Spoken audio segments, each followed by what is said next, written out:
Hello everyone, my name is Alex and today we're going to be talking a little bit about Anomalocaris, which means strange shrimp in Greek. And pretty much this was Earth's top predator 488 million years ago, so that is right at the end of the Cambrian.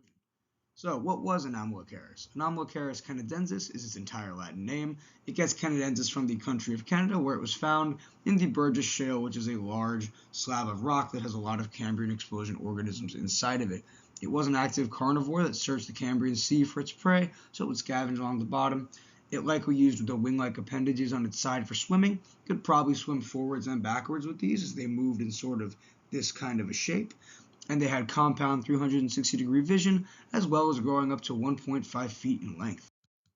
So this is sort of what they do swim like. As I mentioned, they have this sort of alternating pattern. You can see on the bottom sagittal plane there, it really gives you a better look. So how did it interact with its ecosystem? Well, Anomalocaris were thought to have traditionally eaten a diet of mostly trilobites. However, this is proven to be probably false. We're still not exactly sure. But due to its mouth being so soft, as discovered in the fossil record, it likely couldn't crush the hard shells of these other organisms like trilobites. Probably it ate microorganisms like plankton and soft worms that lived around the ocean floor instead. So for some brief history in biology, there's a widespread disagreement on how exactly many of its body parts worked. We still aren't sure exactly how its mouth opened and closed. It has sort of a radial square shape in the center, and exactly on how it used its feelers, which are the antennae at the front. They could also be used for gripping. We're not exactly sure how that works either.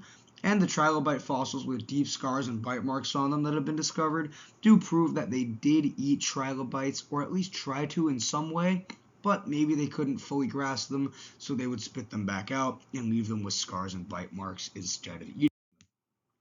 So here's just a brief look at the food web of these animals. So this is a very simplified Burgess Shale food web, and we can obviously see the Anomalocaris right at the top here in its apex predator position, with Wilaxia, which is one of the lesser ocean scavenger predators, towards the near the middle of this map, and the algae being at the bottom, being those primary producers.